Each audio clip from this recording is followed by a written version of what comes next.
அனைவருக்கும் வணக்கம். தமிழ்நாட்டு அரசியலில் நாம் தமிழர் கட்சி தவிர்க்க முடியாத சக்தியாக வளர்ந்து வருகிறது, மாற்று கருத்தில்லை. தமிழ்நாட்டிலே எந்த ஒரு இயக்கமும் ஒரு சின்ன ஒரு யூடியூப் சேனல் ஆரம்பித்தாலும், பத்திரிகை ஆரம்பித்தாலும், ஒரு தொழில் ரீதியாக ஆரம்பித்தாலும் அவர்கள் அந்த வேலையை தொடர்ந்து செய்து கொண்டு இருக்கிற பொழுது ஏதோ ஒரு வகையில் முன்னேற்றம் ஏற்படும். அந்த ஏதோ ஒரு வகையில் முன்னேற்றம் ஏற்படுகிற வகையில் தான் நாம் தமிழர் கட்சி 1.5% ஓட்டில் ஆர்கே நகர் சட்டமன்ற தொகுதியிலேருந்து அப்படியே கொஞ்சம் ஒரு 3-4% கூட வந்துச்சு. கொஞ்சம் கொஞ்சமாக வந்து இப்போ 6-8% ஓட்டு வங்கிகள் வந்திருக்கிறது, மாற்று கருத்தில்.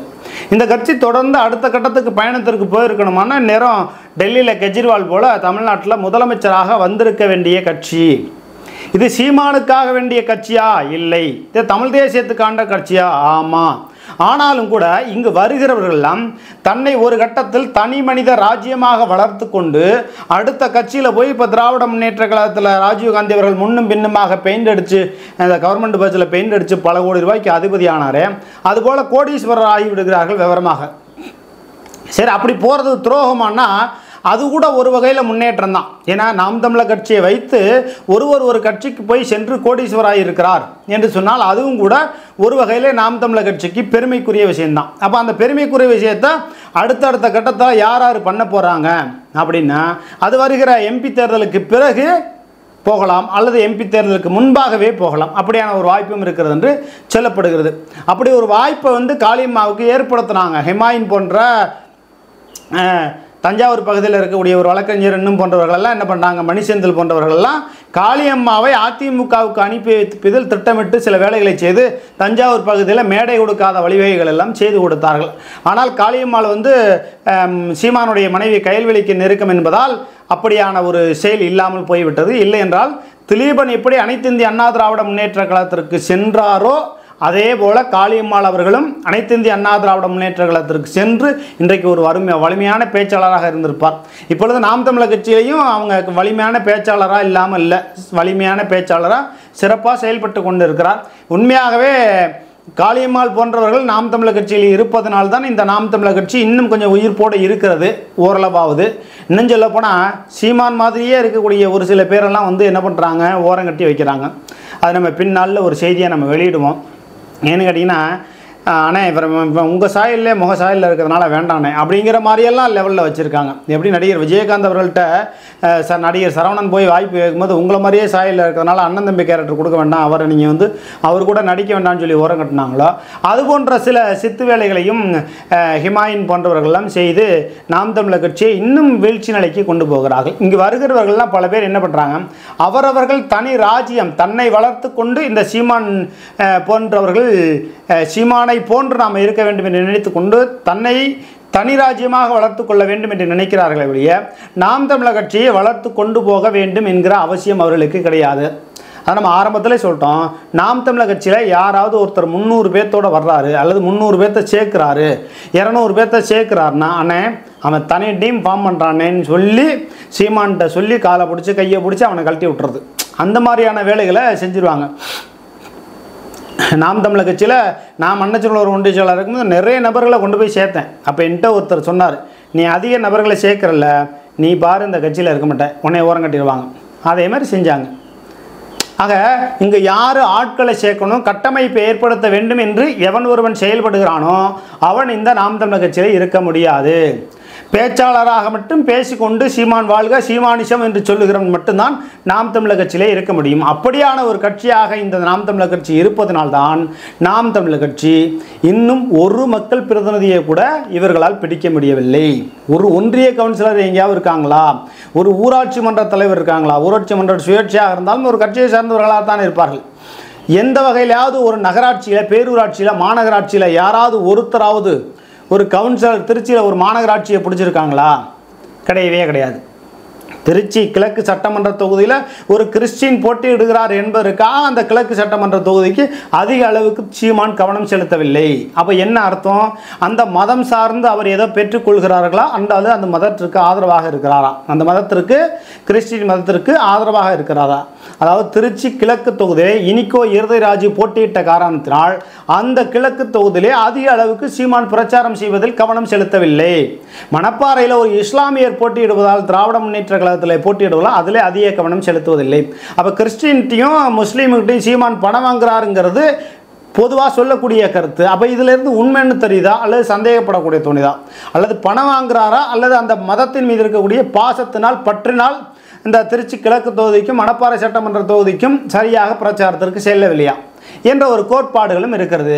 அப்போ இதில் கொஞ்சம் குழப்பமாக இருக்குது. சீமான் வந்து பணத்துக்கான அரசியல் பண்ணுறாரா, கொள்கை ரீதியாக பேசுகிறாரா, அது கொள்கைகளை விதைத்து அதிலிருந்து பணத்தை பெற்று விடுகிறாரா என்ற ஒரு சந்தேகமும் ஏற்படுகிறது. ஏற்கனவே 2021 தொண்டாமுத்தூர் சட்டமன்ற தொகுதியில் நாம் தமிழர் கட்சி இறுதி வரை வேட்பாளர் நிறுத்தவில்லை. கடைசி நேரத்தில் கொண்டு போய் ஒரு இஸ்லாமியர் அங்கே கொண்டு போய் நிப்பாட்டுறாங்க. அந்த தொகுதிக்கும் அதுக்கும் சம்பந்தமே இல்லாதவர் 30 கோடி ரூபாய் வேலுமணி கிட்ட, எஸ்பி வேலுமணி கிட்ட சீமான் பணம் வாங்கிட்டார் அப்படிங்கிறத நமக்கு அங்கிருந்து வரக்கூடிய தகவலாக இருக்குது. இது எல்லோருக்குமே நாம் தமிழர் கட்சியில் உள்ள எல்லோருக்குமே தெரியும். இப்போ நாம் தமிழர் கட்சியில் உள்ளவங்க என்ன சொல்லுவாங்க, டே எச்ச உன் வேலையை பாடுறா மயிறு, இந்த மாதிரி விமர்சனங்களை வைப்பாங்க. நீங்கள் பேசுங்க, எங்களுக்கும் பேச தெரியும், நாங்களும் அப்பப்போ தேவைப்பட வேண்டிய விஷயத்தை சீமான் பற்றிய விஷயங்கிறத தாண்டி நாம் தமிழர் கட்சியில் என்னென்ன ஓட்ட உடசல்கள் இருக்குங்கிறத சொல்லுவோம். ரெண்டாவது, நாம் தமிழர் கட்சியை நம்ம வந்து குறிப்பிட்டு பேசணுங்கிற அவசியம் கிடையாதுங்க. நாம் தமிழர் கட்சியில் பல அண்ணன்மார்கள் தம்பிமார்கள் உழைத்து காலங்களை வீணடித்து கொண்டு இருக்கிறார்கள். இதே தஞ்சாவூர் பகுதியில் கள்ளர், மறவர், அகமுடையர், வெள்ளாளர், கோனார் போன்ற சாதியினரை சேர்த்துக் கொள்வதில்லை. இந்த கட்சியில் பெரிய அளவுக்கு அவர்களுக்கு முக்கியத்துவம் கொடுத்து பொறுப்புகள் கொடுக்கப்படுவதில்லை. கொடுத்தாலும் கொஞ்ச நாள் தான், கட்டம் கட்டி இவனை வந்து 6 மாதம் தான் இவனை வந்து ஒதுக்கிடணும். எங்கெல்லாம் பெரும்பான்மை சாதி இருக்கிறதோ அந்த பெரும்பான்மை சாதிகளுக்கு நாம் தமிழர் கட்சியிலே முக்கியத்துவம் கொடுப்பதில்லை. சரி, நாம் தமிழர் கட்சியில் யாராவது மாநில ஒருங்கிணைப்பாளர் முத்திரையர் இருக்காங்களா, மாநில ஒருங்கிணைப்பாளர் கள்ளர் இருக்காங்களா, அதாவது நாம் தமிழர் கட்சியில் கள்ளருக்கு எத்தனை சீட்டு கொடுத்தீங்க கேட்டால் நாங்கள் சாதி பார்த்து நாங்கள் சீட்டு கொடுப்பதில்லை என்பீர்கள். அப்படி என்றால் தமிழ் குடிசாதி என்று எதற்கு பேசுகிறீர்கள், சாதியை ஒழிப்போம் என்று எதற்கு பேசுகிறீர்கள்? பல்வேறு வினாக்கள் எழுந்து கொண்டிருக்கிறது. சமீபத்திலே நாம் தமிழர் கட்சியினுடைய தலைவர் சீமான், துரைமுருகன் போன்றவர்கள் எல்லாம் தக்கலை போன்ற பகுதியிலே போராட்டங்கள் ஆர்ப்பாட்டங்கள் எல்லாம் செய்திருக்கிறார்கள். அந்த போராட்ட ஆர்ப்பாட்டத்தில் என்ன விஷயம்னா, அதாவது கல்குவாரி, கிரசரு என்ன இது போன்ற விஷயங்கள், மணல் கொள்ளையை பற்றியெல்லாம் பேசுகிற இவர்கள் தாது மணல் சம்பந்தமாக எந்த விதமான அங்கு பேச்சும் எடுபடவில்லை. தாது மணல் தொழில் பண்ணுறது யாரு? பிஆர்பி, அதுக்கப்புறம் வைகுண்டராஜன். அப்போ நாம் தமிழர் கட்சியினுடைய தலைவர் சீமான் அவர்களுக்கு வைகுண்டராஜன் மூலயமா பணம் வருதா, பிஆர்பி மூலயமா பணம் வருதா அப்படிங்கிற ஒரு கேள்வியும் எழுகிறது. நாம் சொல்லலை, நாம் தமிழர் கட்சியில் இருக்கக்கூடிய தம்பிமார்களே, அண்ணன்மார்களே, அக்காமார்களே, தங்கைமார்களே நமக்கு தகவல் சொல்கிறாங்க.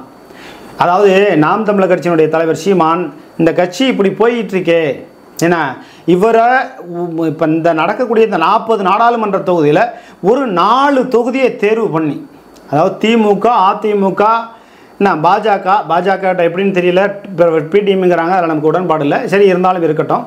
அதாவது இவர் ஒரு 5 தொகுதியை நாடாளுமன்ற தொகுதியில் ஒரு 5 தொகுதியை தேர்வு பண்ணி சிறந்த முறையில் நமக்கு ஓட்டு வங்கி எங்கே இருக்குது, எல்லா தொகுதிக்கும் வேட்பாளர் நிப்பாட்டினால ஒரு 5 தொகுதியை தேர்வு பண்ணி காளியம்மாள், இன்னும் இருக்கக்கூடிய நண்பர்கள் போன்றவர்களெல்லாம் ஒரு எம்பி ஆக்கி அழகு பார்க்கணும்னு சொல்லி யாரையாவது ஒருத்தர் அந்த எம்பிக்கு அனுப்பலாம்ல. கேட்டால் எங்களுக்கு எம்பி முக்கியம் இல்லை, நாங்கள் சட்டமன்றத்தில் தான் நாங்கள் வந்து அதிக கவனம் செலுத்துவோம். அப்போ எதற்காக நாடாளுமன்ற தொகுதியிலே போட்டியிடுகிறீர்கள் என்ற கேள்வியும் எழுகிறது. அப்போ ஒரு பக்கம் பார்த்தீங்கன்னா ஐயா பிஆர்பி என்று பேசுகிறார், வைகுண்டராஜனை பற்றி பேசவே மாட்டேங்கிறார். ஒரு பக்கம் மணல் கொள்ளையை பேசுகிறார், கல்குவாரியை பேசுகிறார், கிரசரை பேசுகிறார், தாது மணலை பற்றி பேசுகிறார். பெரும்பாலும் கன்னியாகுமரி, தூத்துக்குடி, திருநெல்வேலி இன்னும் பல்வேறு மாவட்டங்களில் தாது மணல் சம்பந்தமான வகைகளில் அதிக அளவுக்கு சிறுநீர், புற்றுநோய், பல்வேறு பிரச்சனைகளால் மக்கள் அவதிப்படுகிறார்கள். அது போன்ற விஷயங்களை பேச மாட்டார். ஏழை எளிய மக்கள், நடுத்தர மக்கள் தான் இந்த திமுக, அதிமுக போன்ற பாஜக, காங்கிரஸ் போன்ற கட்சி மீது உள்ள வெறுப்பினால் அரசியல் ஒரு புதுவிதமான அரசியல் வர வேண்டும் என்று ஆசைப்பட்டு நாம் தமிழர் கட்சிக்கு வந்து சொந்த கைகாசை போட்டு செலவு பண்ணி அரசியல் பண்ணுனா அந்த ஹிமாயின், துரைமுருகன், இன்னும் ஒரு சில பேர் என்ன பண்ணுறாங்க, அவருடைய சொந்த சுயநலத்திற்காக அவர்கள் சம்பாதிக்க வேண்டும் என்பதற்காக பல்வேறு வேலைகளை செய்து பிஆர்பி பற்றி பேசுறதில்ல, வைகுண்டராஜனை பற்றி பேசுறதில்ல. ஆனால் சும்மா சாதாரண ஒரு கல்குவாரி வச்சுருக்கானா அவனை பற்றி பேசுகிறது. அப்போ அது போன்ற அரசியல், ராஜதந்திர அரசியல், அதில் பண வியாபார அரசியல், இவர் விதைப்பது விதையா அல்லது பணத்திற்கான விதையா, கொள்கை ரீதிக்கான விதையா என்று தெரியவில்லை. அப்படி நாம் தமிழர் கட்சி உண்மையாகவே தரமான ஒரு அரசியலை செய்கிற அரசியல் என்று சொன்னால் வருகிற எம்பி தேர்தலில் உண்மையாகவே நாம் தமிழர் கட்சி தலைவர் சீமான் அவர்கள் துரைமுருகன் மீது சாட்டை துரைமுருகன் என்று சொல்கிறார்கள். அவரை நாம் தமிழர் கட்சி துரைமுருகன் என்று எவரும் சொல்ல மறுக்கிறார்கள். சரி, சாட்டை துரைமுருகன் என்று சொல்லுகிறார்களே, அவரை ஒரு எம்பி ஆக்கி அளவு பார்க்கணும்னு சீமானுக்கு ஆசை இல்லையா? காளியம்மாள் அவர்களை ஒரு எம்பி ஆக்கி அழகு பார்க்கணும்னு ஆசை இல்லையா? துருவன் அவர்களை எம்பி ஆக்கி அழகு பார்க்கணும்னு ஆசை இல்லையா? கயல்விழி அவர்களை எம்பி ஆக்கி அழகு பார்க்கணும்னு ஆசை இல்லையா? அப்போ யாரையுமே இப்போ திருச்சியில் பிரபு இருக்கார், அவர் வந்து ஒரு எம்பி ஆக்கி பார்க்கணும்னு ஆசை இல்லையா? அப்போ ஒரு 5 தொகுதியை தேர்வு பண்ணி ஒரு கோடி ரூபா பணத்தை கொடுத்து செலவு பண்ணி ஓரளவு போக்குவரத்து எல்லாத்துக்குமே செலவு பண்ணணும்ல. ஏன்னா சாப்பாடு கூட கஷ்டப்பட்டு ரொம்ப கஷ்டப்பட்டு ஒவ்வொருத்தரும் சொந்த கை காசு போட்டு அந்த கட்சிக்காரங்க செலவு பண்ணிட்டு இருக்காங்க. சீமான் அதிலெல்லாம் வேடிக்கை பார்த்து கொண்டிருப்பார். அவருக்கு தேவை கிறிஸ்டின்லேருந்து பணம் வரும், முஸ்லீம்லேருந்து பணம் வரும், மாட்டுக்கறி பேசினா பணம் வரும், கிறிஸ்டின் வேட்பாளர் எங்கே நிற்கிறாரோ அங்கே போகாமல் இருந்தால் பணம் வரும், வைகுண்டராஜனை பேசாமல் இருந்தால் பணம் வரும், பிஆர்பியை பற்றி பேசாமல் இருந்தால் பணம் வரும். ஆக பணம் பணம் பணம் என்ற அரசியலை நோக்கி போகாமல் தமிழ் தேசியத்தை நோக்கி பயணிக்க வேண்டும். தமிழ் தேசியத்தில் இருக்கக்கூடிய நாம் தமிழர் கட்சியில் இருக்கக்கூடியவர்களும் ஒரு 5 பேர் 10 பேர் சட்டமன்ற உறுப்பினராக இருக்கணும், எம்பியா இருக்கணும் அப்படிங்கிற அக்கறையில் சொல்கிறோம். ஆனால் நம்ம மேலே ஒரு மாதிரியா நீங்கள் விமர்சனங்களை வேறு மாதிரி வைங்க. நாம் தமிழர் கட்சியில் நாம் கொஞ்சம் உழைச்சிருக்கோம், அதனால் விமர்சனத்தையும் வைப்போம். அந்த கட்சி வளர்ச்சி பெறணும், 4 எம்பியை பிடிக்கணும், 4 சட்டமன்ற உறுப்பினராக ஆகணுங்கிற ஒரு நல்ல எண்ணத்தில் சொல்கிறோம். நாங்கள் 234 தொகுதிகளை அப்படியே பிடிச்சி தொங்கிடுவோம். ஒன்றுமே உங்களால் முடியாது. அது இப்போதைக்கு சாத்தியம் இல்லை. நடுநிலையான அரசியலை நீங்கள் செய்ய வேண்டும். மாட்டுக்கறி தின்னு ஜிம்முக்கு போகணும்னு சொல்லக்கூடாது, ஜாதிய ஒழிப்பேன்னு பேசக்கூடாது, அருந்ததியரை பற்றி இழிவாக பேசக்கூடாது, சக்கிலியரை பற்றி இழிவாக பேசக்கூடாது, முத்திரையரை பற்றி இழிவாக பேசக்கூடாது. ஏன்னா பெரியார் அதிகமாக தூக்கி பிடிச்சிட்டு இப்போ பெரியாரை தூக்கி கழுவி ஊற்றுறீங்க. ஒரு நடுநிலையான அரசியலை, சமமான அரசியலை நாம் தமிழர் கட்சி செய்தால் நிச்சயமாக அவர் 2024 ஏதோ ஒரு எம்பியை பிடிக்கலாம், 2026 ஏதோ சீட்டுக்களை பிடிச்சி அவரும் ஒரு எதிர்க்கட்சி லெவலுக்கு போகலாம். சரியாக பண்ணார்னா அதுவும் செலவு பண்ணணும். அந்தந்த கட்சியில் போய் கிறிஸ்டின் ஒரு தொகுதியில் நிற்கிறாருன்னா அங்கே பிரச்சாரத்துக்கு போகிறதில்ல, முஸ்லீம் ஒரு தொகுதியில் நிற்கிறாருன்னா அங்கே பிரச்சாரத்துக்கு போகிறதில்ல. எங்கேருந்தோ வந்து திருச்சி கிழக்கு தொகுதியில் இன்னைக்கு வரதராஜ் வெற்றி பெறுகிறாருன்னா எப்படி? மணப்பாறையில் அந்த முஸ்லீம் வந்து வெற்றி பெறவே முடியாது. ஆனால் நாம் தமிழர் கட்சி அங்கே சரியாக பிரச்சாரத்துக்கு போகல. தொண்டாமுத்தூரில் வேலுமணிக்கு ஆதரவாக போயிட்டார். இப்படி பல்வேறு சம்பவங்கள் இருக்கிறது. பணம் உங்களுக்கு தேவையான அளவுக்கு சீமான் அவர்கள் சம்பாரிச்சிட்டீங்க. வருஷத்துக்கு உங்களுக்கு 500 கோடி ரூபா இப்படி இருந்தாலும் கிடச்சி போகுது. 5 வருஷத்துக்கு ஒரு தடவை ஒரு 1000 கோடி ரூபா ஏதோ ஒரு எலெக்ஷனில் கிடச்சி போயிடுது.